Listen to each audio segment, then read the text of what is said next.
So, like I promised, this is my magicka sorc build.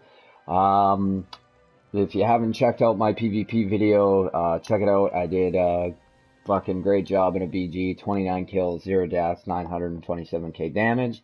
And that's not just like a one and gun.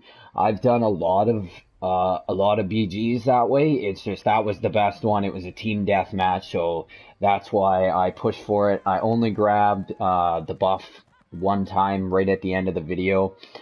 So like it's a strong build, very tough. Your sustainability, you're tanky, and you do a lot of damage. Now this isn't a bad build in Cyrodiil either. It's not the best. I'm still trying to tweak some CP around and maybe even some skills.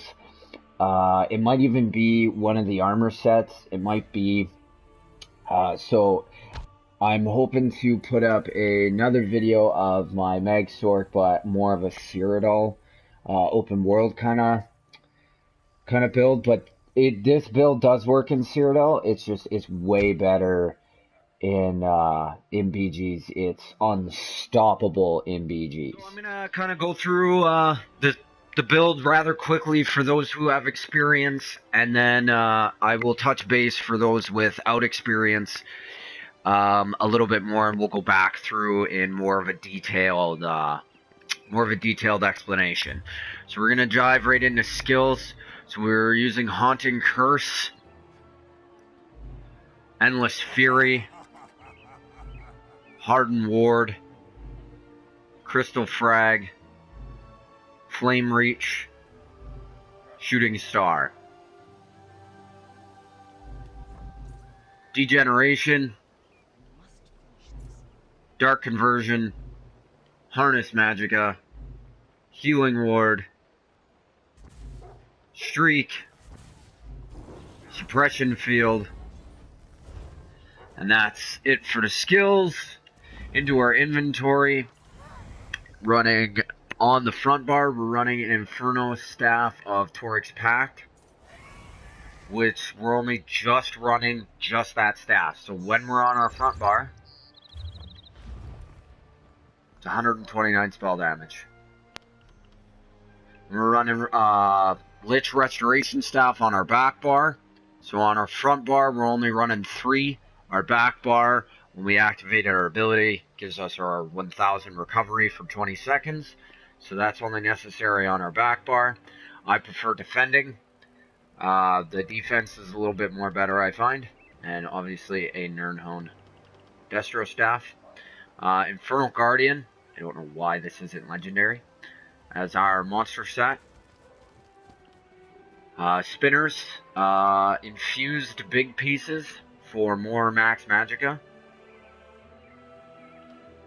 And impenetrable small pieces for our resistance.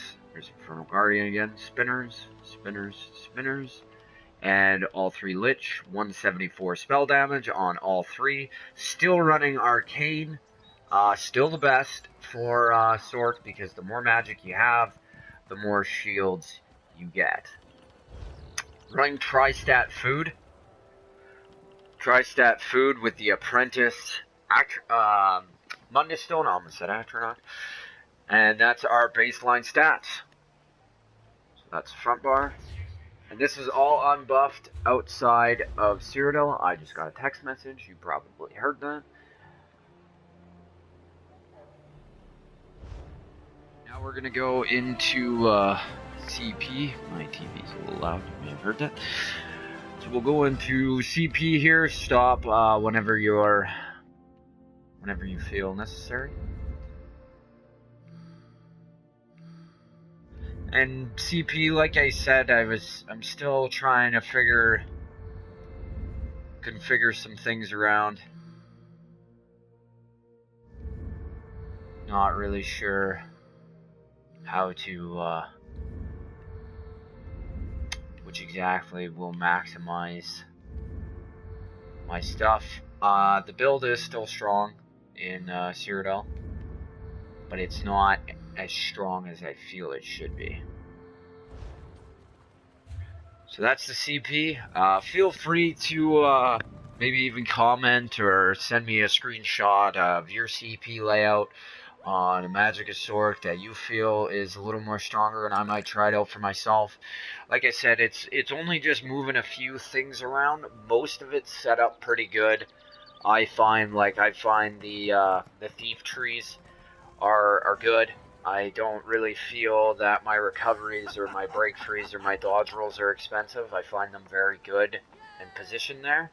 It's more so, and not even so much the defense, I find them tanky as well. It's more so my offense. I find my DPS is really lacking in Cyrodiil, that I'm just not hitting hard enough. So it might be the spinners. Maybe I do need even more penetration to do even more damage. And I don't really feel like that's the case. It's really hard to say. Maybe I just need some straight up just more spell damage. Or maybe just more magicka. I'm not entirely sure what I'm missing, but I feel like I'm missing something when it comes to Cyrodiil. However, still a strong build. Do not let me take away from that. But with non-CP, I find it's even stronger. So if you like to play in the non-CP campaign, I like to sometimes. It's pretty fun in there. Just because things move a little faster. People don't live for 700 years. People die. Like, quite quickly, like a BG. But yeah, that's it for the most part. I am going to go into a little bit more detail, but for those with experience, the rest of this is probably not for you. The rest of this video will be covering more of stuff that new players may or may not know. Alright, so something some of you may not know is, in case you didn't know, Suppression Field is here, Crystal Frags, Dark Conversion. You're going to want to pick up all of these. They are all very good. In your Daedric Summoning, Haunting Curse is right here. I don't even know what it's called outside its morph. Hardened Ward is here. It is unnecessary to have that because we don't use pets, so we just want these two. And again, unnecessary to have this because we don't use pets. Now, pets are good, but they're not that great for PvP, I find.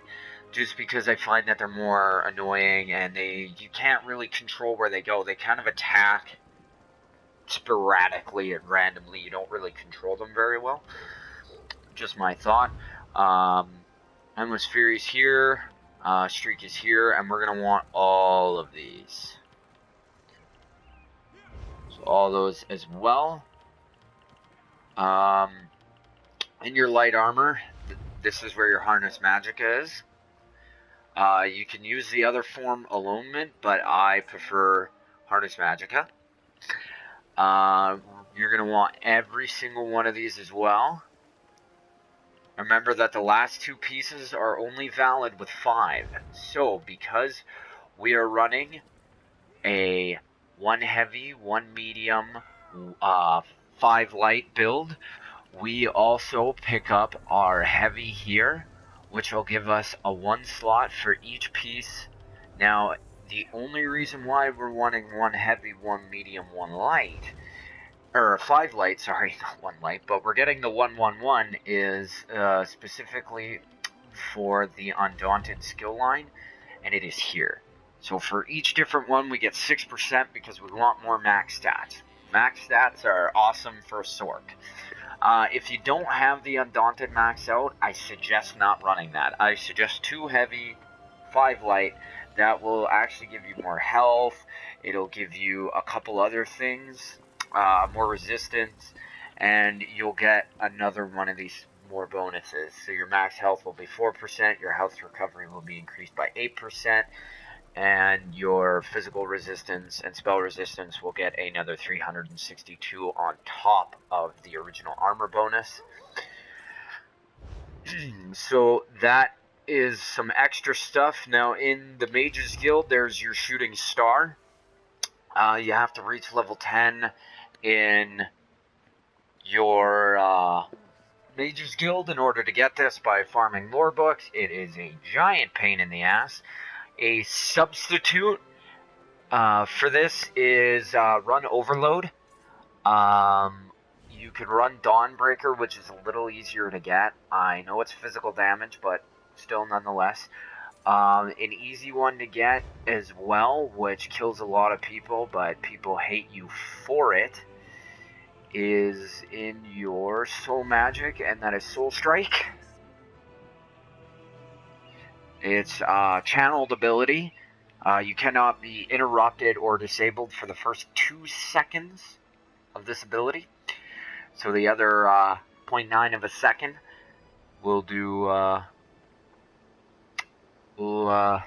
0.5, that's weird. Channel time is that, but duration, oh, it's probably, I think you have to charge it. I don't really use it very often. It's strong, super strong, but it's more of a dueling thing. Meteor's kind of better, but anyways, you can use that if you like, if you don't have an ultimate. Overload is also not a bad one. In your destruction staff, you can run Elemental Storm, all that kind of fun stuff. There are several ultimates you can pick. You don't need Meteor. It's just one of your good ones. I really like Meteor. That's just me. It does lots and lots of damage. Plus we have Destructive Reach. That's found here. You can use Flame Clench. Flame Clench does a little bit more damage over time, so if you wanted to run Velkin Scoria, you can, and it is effective on a sword. Now, I know if the more experienced players are still listening, they're like, what, Velkin Scoria? Actually, Velkin Scoria does a lot of damage in Cyrodiil, or not Cyrodiil, in BGs. It actually does damage, quite a bit of damage in Cyrodiil as well, but you're putting dots on people. You are. They're not heavy dots, but it'll still proc Velkin Scoria. So Degeneration will proc it, as well as Flame Reach and Destructive Clench, because of the damage over time it does. Also, if you use a Lightning Staff, or use your Restoration Staff, these things will also proc Velkin Scoria, in case you did not know. You can also use Zons. I know they nerfed it, but it's still a good set to run. It's just Infernal Guardian I found was the best because it's an offensive defensive ability that doesn't cost you anything. You're putting the shields on anyway and you're shooting these fucking orbs out. It makes people move, and if they don't move, it does a lot of damage. So it keeps them away from you because these orbs drop right around your feet. They go to where they are. And if they're right at your feet, they're melee, they're either going to take that damage, have to move, get some distance from you, or they're going to take the damage. So it's a win-win kind of situation.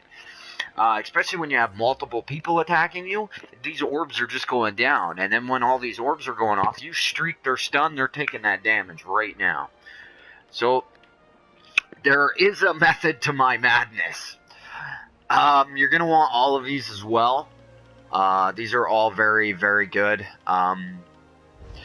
And in your Restoration Staff, you can use Peninsula on your back bar. I don't really find it's necessary. If anything, I would run some sort of ultimate to Destro, your Soul Strike on your front bar. And your back bar, I would run Overload or Negate. Overload gives you your third bar, so you can move stuff around. Healing Ward is here. And you're going to want at least these three. You should get all of them, but at least these three are important. This character is also my crafter, so I have a lot of skill points into my crafting. So it makes things a little more intense. We're also a Dark Elf. Your best is probably, I'd say, a High Elf or a Breton. Fuck, you could be an Argonian if you really wanted to. Just kind of whatever you want, right?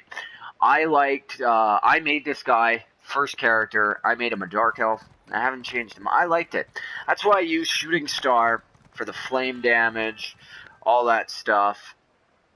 It does, flame damage is nice, so your Flame Reach and my Shooting Star does more damage than it would as any other race. However, to maximize all your damage, your best bet is to probably go with a High Elf.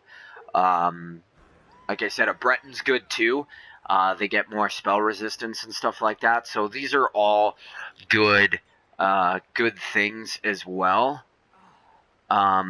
Unfortunately, they nerfed Dark Elves, reduce your damage taken by environment lava by 50%.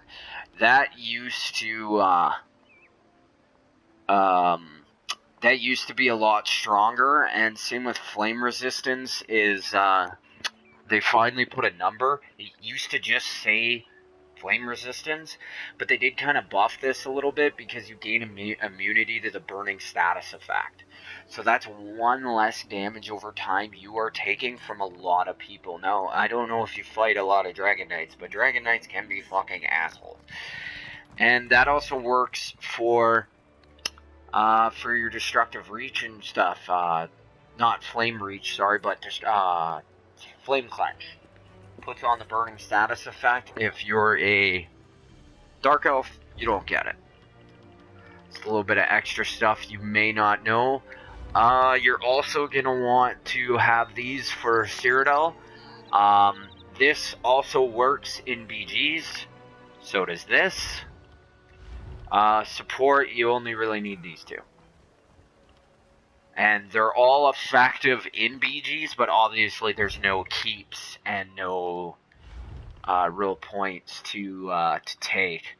This is a lumber mine farmer keep, and that's there's none of that in BGs. But super handy as well. And for the most part, oh, that was weird. For the most part, that basically kind of covers your skills. For the most part, the skill advisories are kind of shitty. Like, they kind of tell you what you should go for, but they're meh. Anyways, so the reason being that I run a lot of max stamina is really strong with a sorc. So that's why I like tri-stat food, because you have the ability to CC break, dodge roll again before you even get low on your stamina. And then you use tripods, you get all your stamina back, and you also use stamina for your dark conversion, which gives you your magic back, which allows you to keep your shields rolling all the time. And just having a lot of stamina as a magicka sorc fucks people up. Like, people expect that, like, if they keep CCing you and keep you rooted, that they're gonna win because they're gonna run you out of stamina. Not with this build there, fucking nut. Because I can get out of a Dragon Knight's talons, do a dodge roll, do a streak, stun his ass, CC break out of its fossilize, all that shit, and still have stamina to do a dark conversion, do another dark conversion, pop a potion. I damn near have full stamina again. It's fucking strong. Trust me. And give it a try for yourself. But this is basically kind of it. I could go a little bit more into detail of exactly why I run certain things certain ways, but it's just kind of what worked for me. This is my setup. You might want to tweak some shit for yourself, like running overload instead of negate. I find in BGs not everybody uses negate, so it kind of catches a lot of people off guard. I've fucked a lot of people up. People come in with their Destros or their Permafrost, and they come in hot, boom, this fucking negate out of nowhere. They're like, what the fuck? And then they gotta get out of it, but they can't. You, like, destructive clench them or whatever, you fucking hitting them. And they just get all clusterfucked, and, like, it makes people panic. And that's when your teammates and you just start picking these fucking people off. And a lot of stamina users stand in it. The negate does damage. Don't stand in it if you're fucking... If it's an enemy negate and your stamina, don't stand in it. Some of them heal. Some people pick the healing morph. Most people pick the damage morph. It does like 2,500, 3,500 damage every second. Now, I know that doesn't seem a lot, but when there's a lot of chaos happening and you're getting an extra 3,500 damage, you only have 25k health every second you stand in it for 3 fucking seconds. Do the math. Okay, that's 10,500 damage. That's half your health right there just by standing in the fucking negate for 3 seconds. Don't stand in negate. It's stupid. And I know I'm also telling people that I'm going to be fighting as well by putting this out there. But good fights are fun. It's not always fun wiping the floor with noobs all the time. You can't improve your skill. It's boring. Nobody likes that. Some people like that because they're fucking dickheads. But fighting good players is fun. It's challenging. It's a lot of work. Anyways, I'm just rambling on. But I hope you guys did enjoy this video, and I hope you will enjoy the other ones I'm going to be putting out. I am going to be probably starting a new kind of trend where I'm going to be putting together random builds and kind of maybe with a little bit of combat clips and just letting you know what I tried and some feedback. I'm not going to go into great detail with them, but I've put together, I have 9 characters, so I've probably put together like 32 different builds. And I'm going to put them back together, I'm going to try them out, and I'm going to basically tell you how I felt. Give you some feedback on what I've tried, and then you can look for yourself in the future and put your own builds and let you know why they're not good, or why they're good, or why they don't really work together, and all that good stuff. And I'll let you know, they may not be the strongest character or the strongest build I've ever put together, but they're gonna be builds so that way you don't have to try it out for yourself. I've already done it. You don't have to go and spend stuff. You can get the feedback, because I refuse to use a build unless my offensive weapons are legendary. I will refuse it. And that gets expensive, especially when it comes to stamina builds. Because tempering alloys and all that shit all cost money, it gets expensive to use. And the reason being that I only use legendaries is the gap in damage. The damage is fucking huge. And they have to be nern-honed or sharpened. I actually run an infused bow for the most part on some of my bow builds. But anyways, or stamp builds, not bow builds, stamp builds. But you get my point. Yeah. Anyways, guys, take care, and thanks for watching.